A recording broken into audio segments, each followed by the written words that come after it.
अस्सलाम वालेकुम। मतीनुल हक़ हाज़िर। इस वक्त कम से कम मैं अपनी उम्र के उस हिस्से में हूँ जो टोटल 100% बोनस में शुमार होता है। दुआ है अल्लाह जितनी दे ईमान से हाथ पैरों पर दे। जिस तरह ये हमारा मुल्क वजूद में आया, लाखों कुर्बानियाँ दी गई, लोगों ने अपने कई पुश्तों के घर छोड़ के आए। आज इस वक्त मैं आपसे बात कर रहा हूँ, 25 जुलाई है, 12:30 बजे हैं। कुछ देर बाद सुप्रीम कोर्ट का फ़ैसला आना है।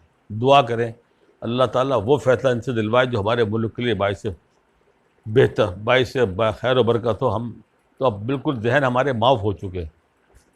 अब इस टेंशन में अब मैं चाहता हूँ, टेंशन आप भी गुजर रहे होंगे, यकीनी बात है। 2 4 5 छोटे छोटे ऐसे आपके साथ शेयर करूँ जो 100% हकीकत हैं, लेकिन सिर्फ अपना जहन फ्रेश करने के लिए, वरना अब सियासत से हम तो जहन हमारा माथा फट जाएगा। जो हम देख रहे हैं, हमारे हमारे लीडरों को देख रहे हैं, हम किसी को भी कुछ नहीं कह सकते। मेरा आप दुआ करें, अल्लाह ताला बहुत करम वाला मामला करे। अब आप से मैं थोड़ा ज़रा सा चेंज के लिए मैं छोटे आपको वाक़े सुनाता हूँ जो 100% सही वाक़े हैं, लेकिन शायद आपको बहुत सारी इनका पता ना हो। सबसे पहले तो हमारे ज़ाती वाक़या है। मेरे एक दोस्त होते थे, मेरा कारोबार लाहौर में था, मेरे एक व्यापारी थे, अज़ीज़ आलम साहब, इंतकाल कर गए। बहुत नाइस आदमी, 6.5 फुट के माशाल्लाह दबंग आदमी, बोलने में, हर इंसाफ में मामले में खड़े होने वाले हर एक के साथ। उन्होंने ये वाक़या सुनाया था, उनकी ज़बान सुना। उनके एक रिश्तेदार थे अज़ीज़ आलम साहब के, लाहौर में। उनके रिश्तेदार की बीवी का इंतकाल हो गया। उस वक्त उनकी उम्र तकरीबन जिनकी बीवी का इंतकाल हुआ आलमोस्ट 50 साल उम्र होगी। 21 22 साल का उनका बेटा। लोगों ने उनसे कहा, जी आप बेटे की शादी कर दें ताकि घर में कुछ और के अलावा कोई औलाद थी नहीं, ताकि घर में आपके खाने पीने के भी हो, रौनक हो थोड़ी। फिर यही बताया कि गुजरावाले में कोई दूर के रिश्तेदार हैं, खातून हैं, बच्ची यतीम है, आप देख लें, वो इस बच्चे के लिए अच्छी रहेगी। अच्छा खाते पीते लोग, नो डाउट, वेल लोग। वो साहब अपने बेटे के साथ लेके गुजरावाले पैगाम देने गए। बच्ची की अम्मा सामने आई, चलते हुए अपना पैगाम उन लड़की की माँ के लिए दे दिया उन्होंने। वो भी ज़ाहिर है उनको भी सहारा था। बहरहाल वो मुख्तसर ये है कि वो 2 3 4 दिन में वहीं रुके और उनकी बात हो गई लड़की की माँ से, जो जो बेवा के शौहर थे, और ये तय पाया कि आगे इसके हम शादी करेंगे, इसके बाद शादी दोनों ही कर देंगे। यही हुआ। पहले शादी हुई दोनों बुढ़े बुढ़िया की, फिर 8 दिन के बाद उन्होंने बेटा बेटी की बड़ी धूमधाम से शादी करी। चलिए अच्छा हो गया। तो अच्छा, कुछ कुछ कुछ जगह, कुछ बहुत सारी चीज़ें ऐसी हैं कि नाम रखने की वजह नहीं मालूम होती क्या है। अब मैं आपको लेके चल रहा हूँ पौने 200 साल पहले। अफ़गानिस्तान से एक बुज़ुर्ग, हिंदुस्तान पाकिस्तान जब एक ही था, आ गए यहाँ। उस वक्त की गवर्नमेंट अफ़गानियों को संभाल के रखती थी कि इनसे झगड़ा नहीं करती थी। एक बुज़ुर्ग आए और उन्होंने यहाँ कराची में एक जगह झोपड़ी बना के बैठ गए। मालूम पहुँचे, बुजुर्ग लोग जाते दुआ कराते थे उनसे। वो किसी से पैसा नहीं लेते थे।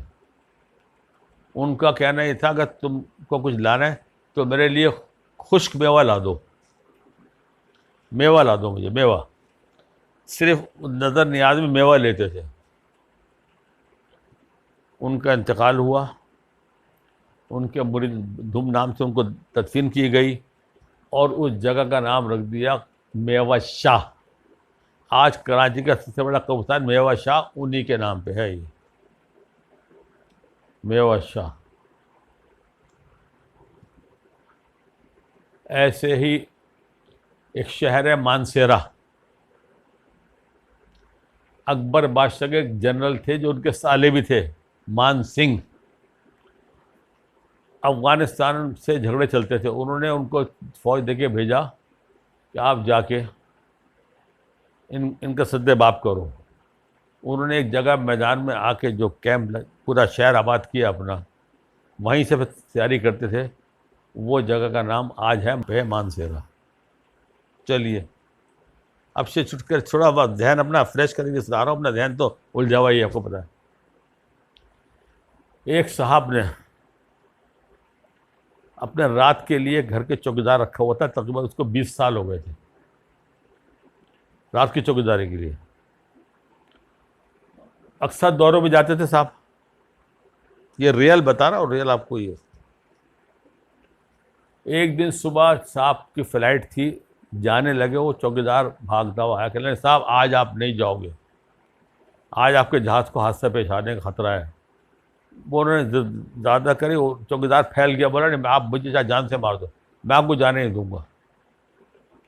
उन्होंने अपनी फ़्लाइट कैंसिल करी। याद रखिएगा, वो चौकीदार रात ड्यूटी पे था। फ़्लाइट कैंसिल करी और वाकई जहाज़ को हादसा हो गया। उसको बुलाया, बड़ा माकूल इनाम दिया और नौकरी से फारिग कर दिया। क्यों? तो भाई तेरा काम तो रात को जागने का, तू सो कैसे गया, तूने ख्वाब देख लिया। सोचिए, दुनिया की बेहतरीन फोटोग्राफरों की जो बहुत सालाना कंपटीशन होता है, इसमें एक फ़ोटोग्राफ़र को, ये रियल है, तारीख में एक फ़ोटोग्राफ़र को एक जो फर्स्ट इनाम दिया गया था, वो फ़ोटो में एक औरत को दिखाया गया था जिसकी दहशत से आंखें फट रही थी और रेल सामने आ रही थी और रेल ने उड़ा दिया उसको। उस फोटो को फर्स्ट प्राइज़ मिला और फोटोग्राफर को सज़ा हुई कि तुमने अपने पैसे कमाने की खातिर तुमने ये नहीं किया कि तुमकी जान बच, तो अब इतना टाइम था, तुम जितनी देर तुमने कैमरा सेट किया, फ़ोटो खींचे, तुम उस औरत को खींच के ला सकते थे। ये तारीख में सज़ा दी। पैसे की हविस। अब मिसाल देख लें, मैं कोई जनरल बात कर रहा हूँ, मैं किसी को नहीं कर रहा। जरदारी साहब जहाँ जाते हैं परहेजी खाना साथ लेके जाते हैं, हालांकि कितना कुछ उनके पास है उनको नहीं पता होगा, लेकिन हविस। अब उसके बैकग्राउंड में आप सुनिए, ये गवर्नमेंट चल रही है मौजूद है, इसके दौर में पेट्रोल के दाम बढ़े। खबर थी कि पेट्रोल के दाम बढ़ चुके हैं, फिर बढ़ेंगे, तकरीबन 50 रुपये और बढ़ेंगे। दो पार्टियां पेशावर की जो ऑयल टैंकर सप्लाई, तेल का काम करती हैं, ऑयल टैंकर सप्लाई करती हैं, उन्होंने इस लालच में कि दाम बढ़ेंगे, 150 बड़े ऑयल टैंकर जो एक की कैपेसिटी 50,000 लीटर की है, खाली टैंकर ही वो 1 करोड़ से ऊपर का है, करोड़ों का है, और तकरीबन 75 लाख, उस वक्त जो रेट 150 का रेट चल रहा था, 75 लाख रुपए का एक टैंकर में ऑयल। 150 टैंकर उन्होंने खड़े कर दिए, नहीं निकाले बाहर। हालांकि एक जो मुझे बताते हैं काम करने वाले, कहते हैं अगर एक टैंकर एक दिन तेल भर के खड़ा रहे तो 5 से 8 हज़ार रुपये हमारे खर्चा हमारा लाजमी है। वो 150 टैंकर उन्होंने बड़ी खुली जगह में खड़े कर दिए कि रात जैसे, और पेट्रोल शॉर्ट होना शुरू हो गया, डीजल शॉर्ट होना शुरू हो गया केपीके में कि दाम बढ़ेंगे। अल्लाह ने कहा, अल्लाह की पकड़ देखिए कैसे वहाँ टैंकर आग लग गई।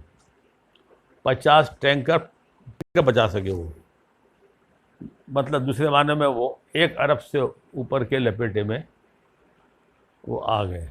ये देखिए, ये किस हविस में, किस लालच में कि चाहे मुल्क में नुकसान पहुँचे, लोगों को तकलीफ़ हो, अल्लाह ताला रहम करे, करम करे।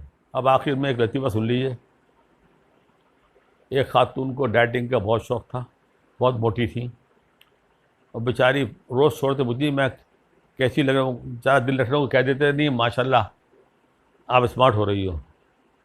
ड्रेसिंग मशीन मेल पे खड़ी थी, शोहर को पूछा बताइए कैसी लग रही है, उन्होंने कहा शोहर ने दिल रखने को कह दिया माशाल्लाह स्मार्ट हो रही हो बड़ी, बस एक काम करें अब आप मुझे गोद में उठा के मुझे लेके चले फ्रिज तक, अपने हाथ से आइसक्रीम खिलाएं। शोहर ने एक लम्हे को सोचा, कहने लगे बेगम ठहरो मैं फ्रिज यहाँ ले आता हूँ। अस्सलाम वालेकुम।